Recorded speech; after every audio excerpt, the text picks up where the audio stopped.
Imagine handing a general a 350 million euro war chest and telling him he has exactly 12 months to conquer Europe or he is fired. Right. I mean, it's madness. It really is. But that is the terrifying internal reality at the Santiago Bernabéu today. Today is Friday, June 19th, 2026, and the era of patience at this football club, it is officially dead and buried. It is the absolute definition of, like, weaponizing an entire ecosystem. Yeah. There is no tomorrow in Jose Mourinho's calendar. There's only today, and, well, there is only silverware. Exactly. So welcome to today's tactical briefing. If you are listening to this, you are stepping inside the club's closed doors right now. We are tearing open the internal blueprints, no outside noise. None. Just pure internal intel. Right. We are dissecting that 350 million euro war chest, the bloody, calculated purge of the current squad, the complete mutation of our transfer DNA, and, of course, the devastating legal nuke the club is preparing to drop directly onto the heart of Barcelona via UEFA. The stakes have literally never been higher. When Mourinho walks through those doors on July 13th to start the preseason, I mean, he isn't looking for prospects. Yeah. He is looking for soldiers who are ready to scorch the earth immediately. The whole infrastructure is rigged to deliver instant domination. So let's start by unpacking this new veteran army, because to understand the coming season, you have to look at the profile of the men being drafted. Right. We are looking at 4 massive, locked-in acquisitions. And the shift in philosophy is, well, it's staggering. We are starting with Bernardo Silva, 32 years old, arriving on a 2+1 year deal, commanding roughly 11 million euros net. And the absolute best part, the internal maneuvering snatched him directly out of Atletico Madrid's grasp. Atletico thought they had him. I mean, they were literally prepping the presentation materials. Wow. But Mourinho demanded him because of one specific mechanism: scanning frequency. Okay, take that a step further for the listener. What does that actually mean on the pitch? Well, it means preventing the exact type of midfield turnovers that ruined us in recent Champions League semifinals. If you look at our internal transition data... Which is pretty alarming, by the way. Right. It is. Our midfield was taking an average of 2.8 seconds to orient their hips forward after winning the ball. By the time they looked up, the counter-pressing traps were already closed. They suffocated. Exactly. But Bernardo Silva, he scans the pitch up to 3 times before the ball even reaches his feet. He receives on the half-turn and bypasses the press in a single touch. So his age doesn't even matter? Not at all. It's not just that he's 32. It's that his brain processes the geometric angles of the pitch faster than a 19-year-old ever could. He is the ultimate metronome. Which brings us to Marc Cucurella, 28 years old, signed for 6 years. A Marcelo-esque regatador, a pure dribbler who thrives under suffocating pressure. But how does he fit Mourinho's rigid 4-2-3-1? It's about left-sided asymmetry. Mourinho knows that if you have a rigid double pivot in the middle, you need unpredictable chaos on the flanks to break a low block. Cucurella isn't just a left back. He's an attacking piston. Right, he drives forward. Exactly. He creates numerical overloads by underlapping into the midfield, which drags the opposition winger with him, and that isolates our left winger one-on-one. And then you add Denzel Dumfries to the mix. 30 years old, unadulterated physical depth. Dumfries is all about the biomechanics of vertical pressure. When Mourinho wants to invert the right winger, you need a fullback who can cover 60 yards of touchline in under 7 seconds. Just a total powerhouse. Right. Dumfries doesn't need to be technically flawless.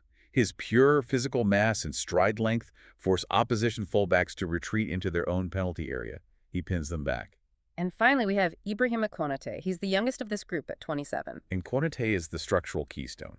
If you want to play a high-pressing 4-2-3-1, your defensive line needs to sit like 15 yards higher up the pitch. You cannot do that unless your center backs have the recovery speed to catch a striker in a foot race.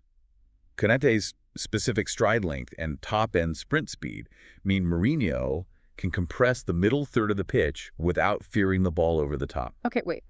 Stop right there, because I have to push back on this. Go ahead.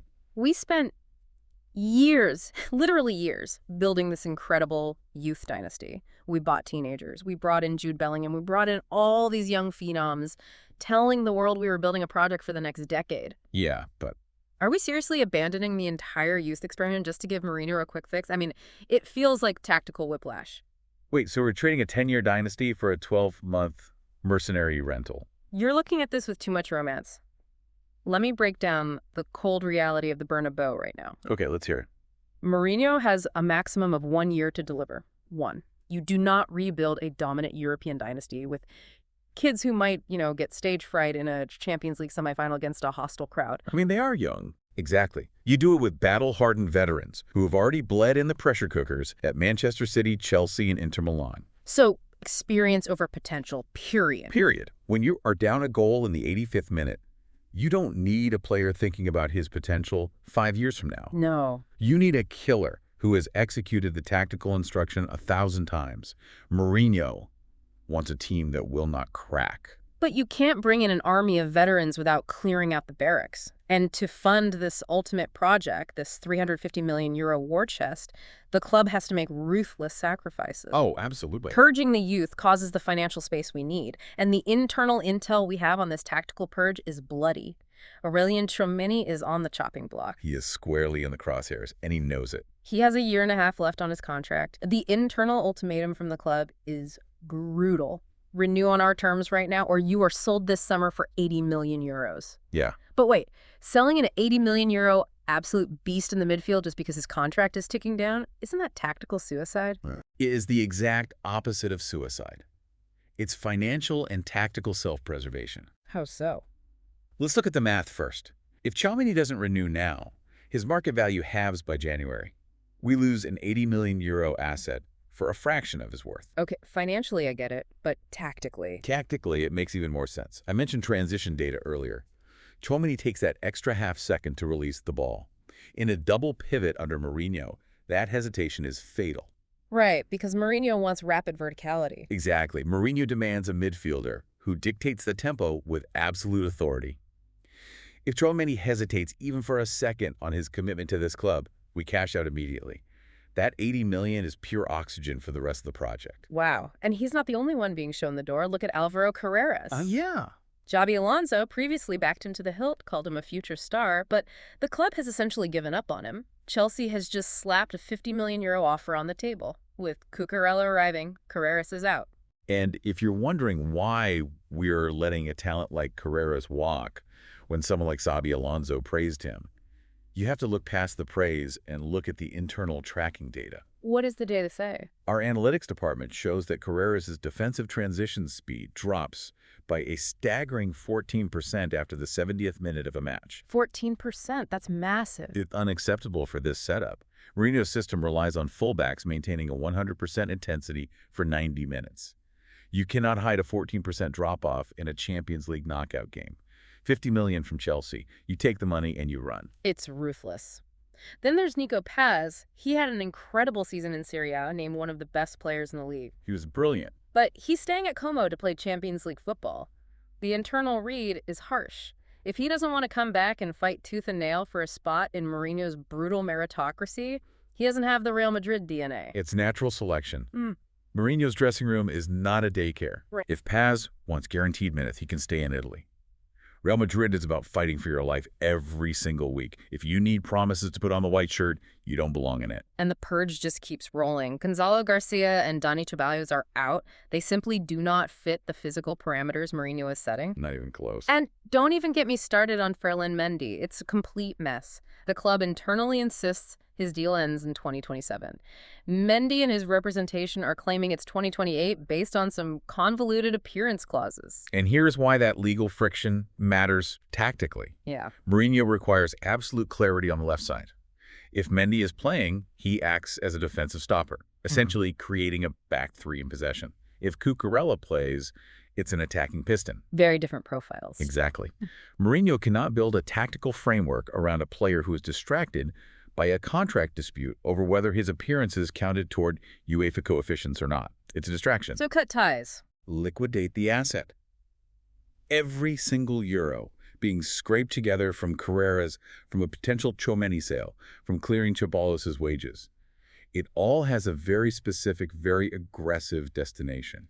Which brings us to the €200 million obsession. Yeah. Because that $80 million we might get from Tchouaméni, it's not going into a savings account. No. It's being funneled directly into the most aggressive market strike this club has planned in a decade. We are talking about Michael Olise. He is the ultimate non-negotiable target. I know Bayern Munich has been out there issuing public denials, saying he's untouchable, but forget all that. The internal machinery here is preparing an astronomical package that could reach 200 million euros. 200 million, it's breathtaking. Elise is viewed internally as the absolute galactico required to complete this attack.